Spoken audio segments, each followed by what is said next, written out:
I read a tweet the other day, and it said that, yeah, I was on Twitter. My devotion lies with Twitter. It said that people who work on computers touch their keyboards and their mouse pads more than they touch their spouse.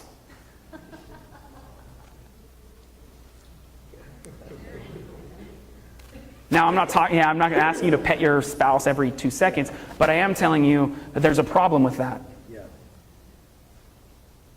Because our devotion lies in a world that is falling apart instead of in a God who is never changing. So when God looks at his people and he says, I want you to love with all of your emotion from the center of who you are, and I want everything you do to be devoted to me, God, then you will completely understand what I'm calling you to do and what I'm calling you to be. The whole reason why you breathe. The whole reason you exist. The whole reason why I created you. I, God, want all of you. It's only right because he gave us all of him. Verse 6 says, make the things I'm commanding you today part of who you are. In my version, New American Standards, it says, write these things on your heart. In other words, this stuff that I'm telling you, people of God, is not about memorization. He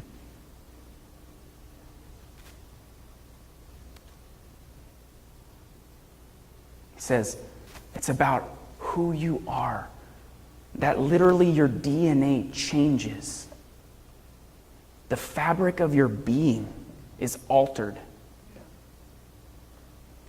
It's as if God branded your heart with the words of his Son and says, you are now different.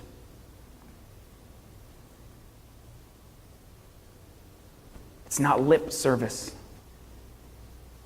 It's not coming on Sunday mornings. It's not picking up your devotion for a couple of minutes. It exudes out of you. It pours from your soul. Proverbs 4:23 says, guard your heart because out of it comes the wellspring of life. Out of it comes every important decision you will ever make. And God's saying, brand your heart with my brand. And let those things pour out of your being. Because how many people know that sometimes what pours out of me isn't the things of God? Especially me. I want you to look at verse 7, please. And in the voice, it says, repeat them to your children. Them being this, be reminded, God is speaking of the 10 commandments here. The 10 ways in which humanity is supposed to serve him and live in harmony with one another. This isn't some arbitrary them. These are the things that will last for all eternity, or for all humanity. Repeat them to your children. Talk about them when you're sitting together in your home and when you're walking together down the road. Make them the last thing you talk about before you go to bed and the first thing you talk about the next morning. Let it consume you. I'm going to give you one bad example of my life, and then I'm going to give you a good example to make me feel better about myself. I'm a bad example to my kids a lot of the time. My wife is a really good example of a lot of things, and I'm a really bad example about most things. One of those things is my addiction to this game. You might have heard of it. It's called Angry Birds. You guys have heard of this game? It's bad, people. I need to go to rehab, Angry Bird rehab. It's bad news. I have every single Angry Birds there is. I even have that new one, Bad Piggies. If you guys play this, it's bad. And so I'm sitting all the time on my phone and I'm playing Angry Birds Star Wars. You guys have played Angry Birds Star Wars? Whoever invented Angry Birds, it should be jailed because it's terrible. It's wasted so much of my time and energy. But what happens is my kids see me playing it. I'm staring at a 3-inch screen for an hour. And my kids are like, why can't I play, Daddy? Can I play, Daddy? My son Ezra won't be quiet about it. All he does is want to play Angry Birds all the time. Angry Birds this, Angry Birds that. He reads Angry Birds books. He's obsessed with Angry Birds. And it drives me insane. Because he's just like me, exactly. Because I set a bad example. Now, obviously, this is very superficial, but a bad example nonetheless. Now, you can take that to another level if you'd like, and I'm sure there's been people in your life that have set a bad example. I know I had them that set me on a course for destruction. And by the grace of God, I found him, and he rescued me, and it's the reason I stand here today. But superficially speaking, I have a 7-year-old, a 5-year-old, and a 2-year-old. I'm addicted to Angry Birds, and they are too. Okay? Everything we do is an example to others. Here's a good example. I love Jesus.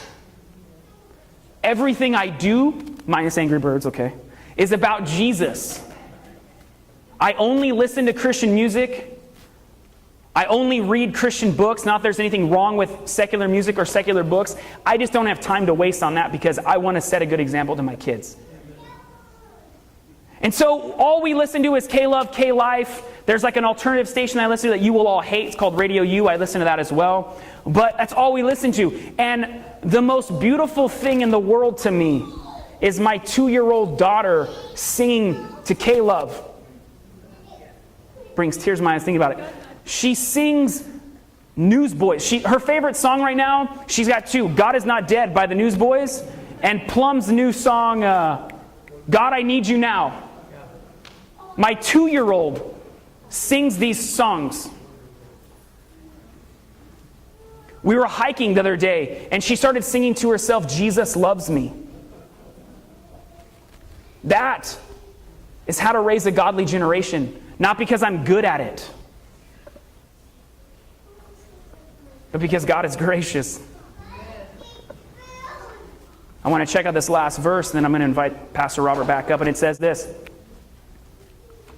Verse 8 and 9. It says, do whatever it takes to remember them. Tie a reminder on your hand and bind a reminder on your forehead, where you'll see it all the time. Such as on the doorpost where you cross the threshold, or on the gate of your city. You see, wherever I go and whatever I do, what God is saying here is that people should be able to look at you from afar and know that you're different. Now, he's not literally telling them to do this. Now, some devout Jews did, and they created boxes, and they tied them to their head, and they tied them to their hands, and they were actually had the verses 4 through 6 written in them, and they would say them over and over again to remind themselves that God is one and that God needs all of our being. But he's not literally saying this, saying it's a spiritual thing. I'm branding your heart. And now wherever you go, whatever you do, the people of this world should know one thing and one thing alone. That you believe that God is real. That Jesus Christ is his Son. And that it's because of Jesus's and God's never-ending love and resurrection from death that gave you life and a reason for living today. That is what that verse is saying. That is how to raise up a godly generation. You don't need kids to do this. You can be a kid and still do this. It's so simple that Moses, that God himself believed, these 10 commandments are so easy, children can learn them. And I want to invite Pastor Robert up here right now, but I want to remind myself, and I have the mic so you have to listen. Eric, everything you do should exude the love of Christ and the grace that was bestowed upon you to raise up a group of people, both young and old, to be set apart and different and lovers of this world, but not a part of this world, and lovers of God, to let everyone know that God is real and that he loves you.